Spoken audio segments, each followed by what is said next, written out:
Welcome back to another chapter in the Beard Zero saga. Thank you so much for tuning in today. So today, I am back on Stillhouse Hollow Reservoir, and today was supposed to just be a reconnaissance, just exploring a bit. But recently, my good friend Cowboy Craig dropped his Zata, his new Zata, as seen when I went fishing with him the first time on Two Beards, One River. He dropped it in Stillhouse. So today has turned into not only a recon mission, but there's a chance of search and rescue. But anyways, I have about a mile to paddle to catch up with him because he's already on the water. I'm already seeing fish in the water too, so let's get to fishing. Now I brought my fish finder today because that is going to be like the only way we're going to be able to find his rod is with the fish finder. Like the only way we're going to be able to do it. Because according to him, he dropped it. It was about 15 foot deep where he dropped it. So we are not going to be able to see it from the surface. But the good news about it is that he definitely has a good idea, because, you know, Stillhouse is a very big lake, so he has a good idea where we should start looking. And also, I'm imagining, because he had, if I remember correctly, he had a whopper plopper on at the time, and it is a floating lure. I imagine his rod won't be sitting flat on the bottom, and that it might be able to be spotted, especially because of the shape of his lure suspended in the water if it's still attached and still floating. But this is a very, very long shot at being able to get him his rod back. But it's worth a shot. For my good friend, I'll come out here and I will give it my best to try to help him get his rod back, because that was a very nice rod, and I was very sad to hear that happen to him.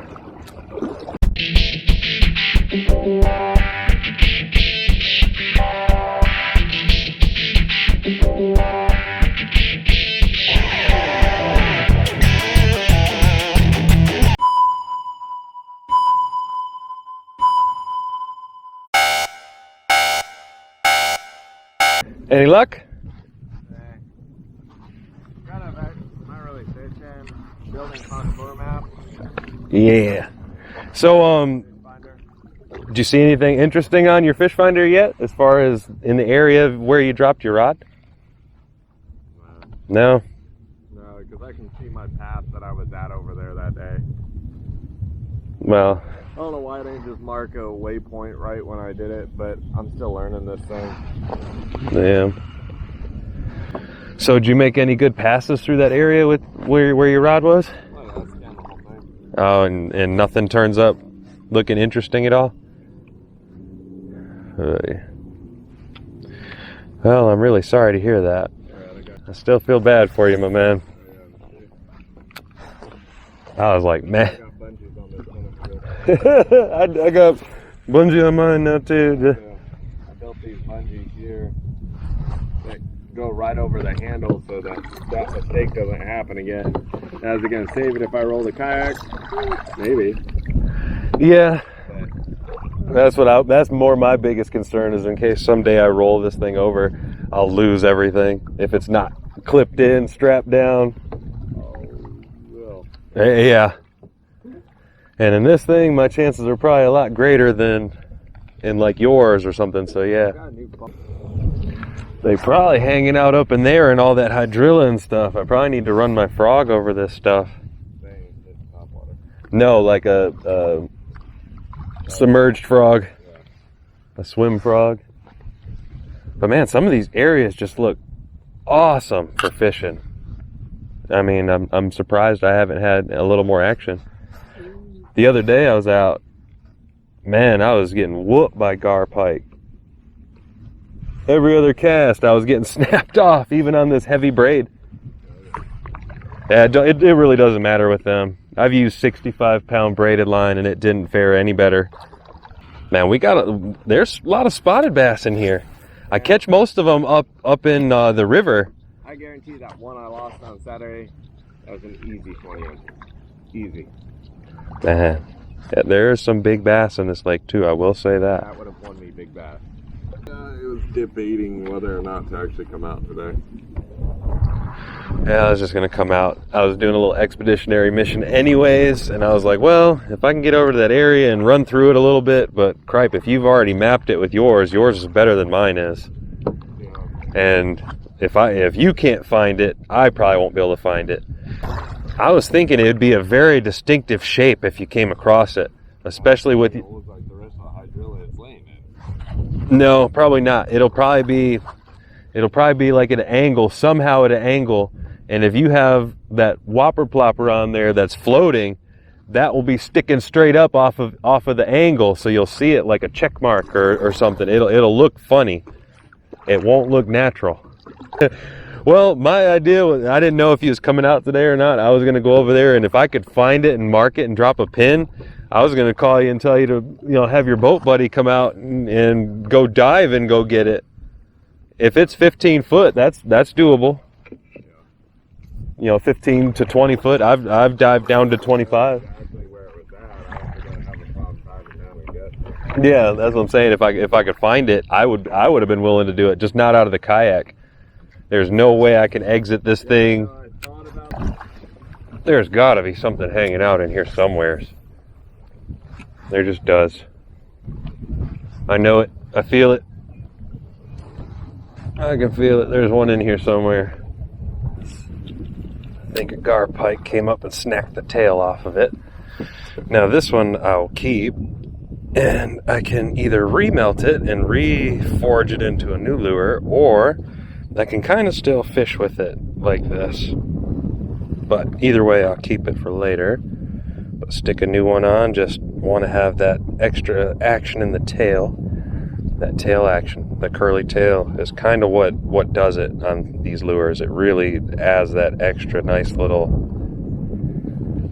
that extra something. Anyways, I gotta catch me a fish. I can't let myself get skunked out here. That's not going to be very fun now, is it?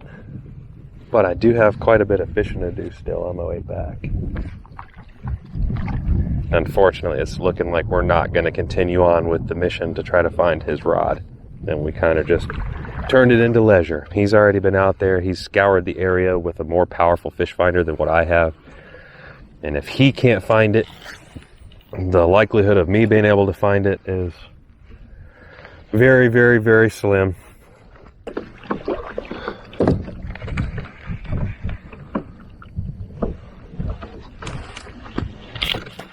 Oh, damn. That was a bass, too. I was out of position and couldn't set the hook well. That was a decent little bass. Damn. But they're hanging out on this timber stuff.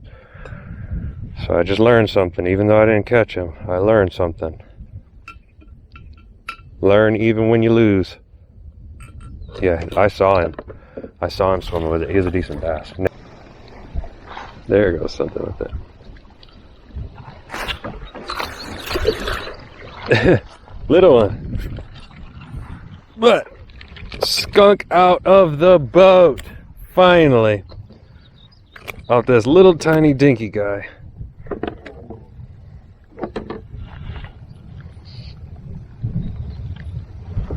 Carefully. Little tiny dinky guy. And since I already have the camera out, and since it's already rolling, ooh, look at that. Now I'll go ahead and get an underwater release on this guy.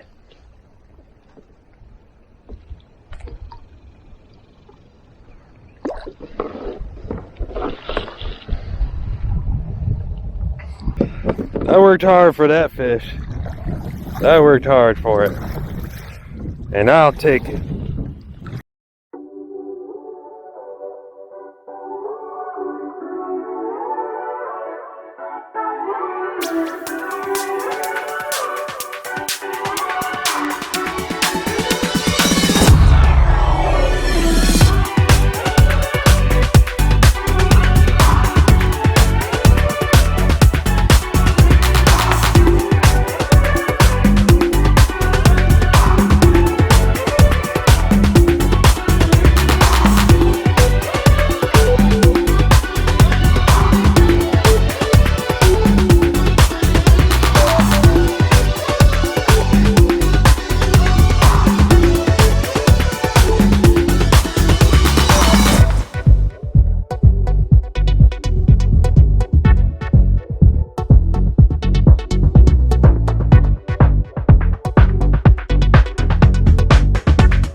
Trying to get at least one more hit before I left, but I don't know if that's going to be possible today. Don't know if that's going to be possible. Today is a tough day. I've seen several up shallow. I've only had one strike from deep water. Seen a lot of bass up shallows. I've seen sunfish still spawning, actively spawning. I didn't have the underwater camera on yet, but one was definitely chasing the other one around and they were rolling on their sides and doing their business. So yeah, they're definitely still spawning. Which probably leaves more questions than it answers, because they should certainly be done by now. Sunfish, I would have imagined they would be done spawning by this time. So the fact that they aren't is curious. In fact, this really makes me reconsider tournaments in this thing. I don't want to tear my back up, and that's exactly what this thing does. It tears my back up every time I'm in it. And I don't want to develop any permanent damage to my back from using this. Once I get up to speed, I can kind of bust through this a little bit. Maybe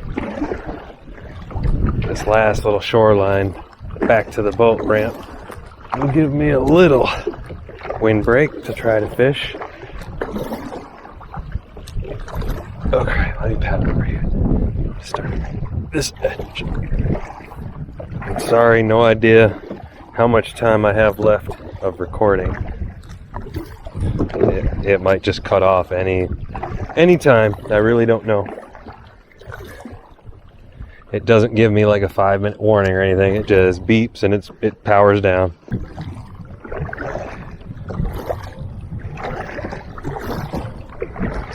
So, as you can see, one mission fails, but my other mission, my primary mission for the day, went off pretty well.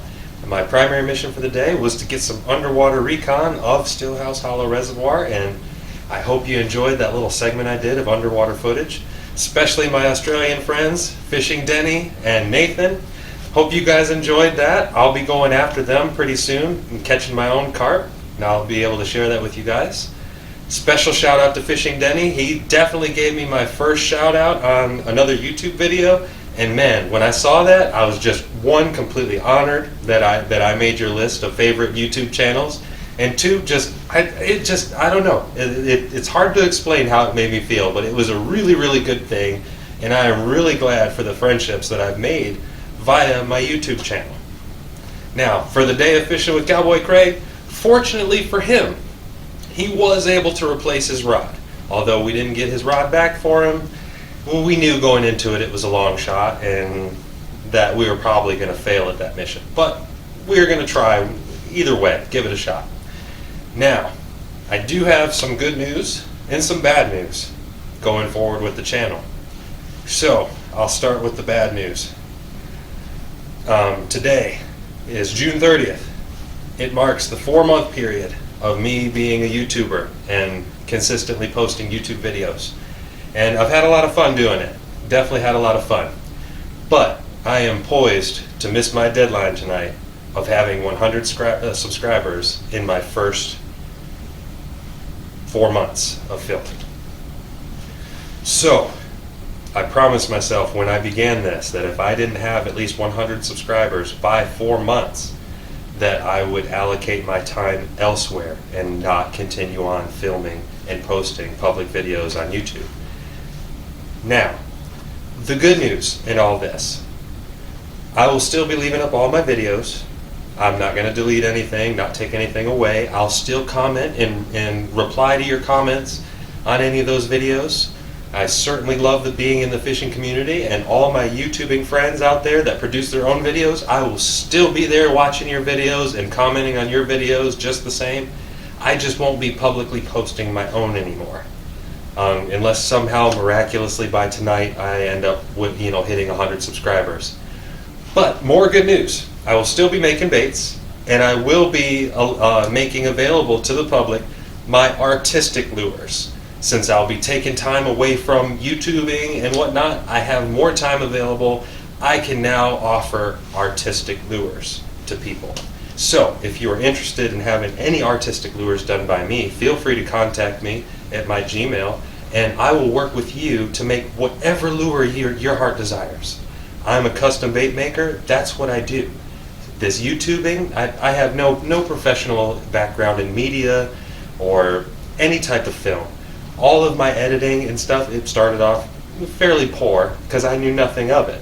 And I did improve over time. I hope you will all agree that I did improve with the help of Ken Green from Ken Green TV. Shout out to him. He is an incredible, outstanding individual. He's not only a reporter, he's a singer, songwriter, and he plays multiple instruments. Just an incredible individual, and he has certainly done a lot for my channel to help me out. So you can check him out on Instagram, Ken Green TV. If you want to follow him, he is a very, very bright man with a very big future. Now, going forward from here, I still will make a few videos here and there that I'll share, privately with my friends, my family. And Fishing Denny, I'll be working on a carp fishing video that I'll share with you. Can't wait for you to see that one. Now, with the upcoming tournament at Lake Whitney, I will be standing down from this tournament. I honestly have no interest in tournaments. It was something I was doing just for my YouTube channel. Had nothing to do with me needing to prove my skill against others or anything. That I didn't need to do. That was just to give content for my channel. So, unfortunately, I will be standing down from it and not fishing any more tournaments. Also, another reason why is because that kayak that I have is definitely like destroying my back, and I just can't. I can't keep doing that to myself. I either need to upgrade to something that's more comfortable, has nothing to do with paddles versus pedals. It's just that particular one is very uncomfortable for me and really causes me a lot of discomfort for several days, in fact, after the fact. But anyways, I wish you all the best. Tight lines no matter where you are, and maybe, just maybe, if somehow my videos that I have up now ghost themselves up to 1,000 subscribers, I will return to YouTube. But until then, tight lines, friends.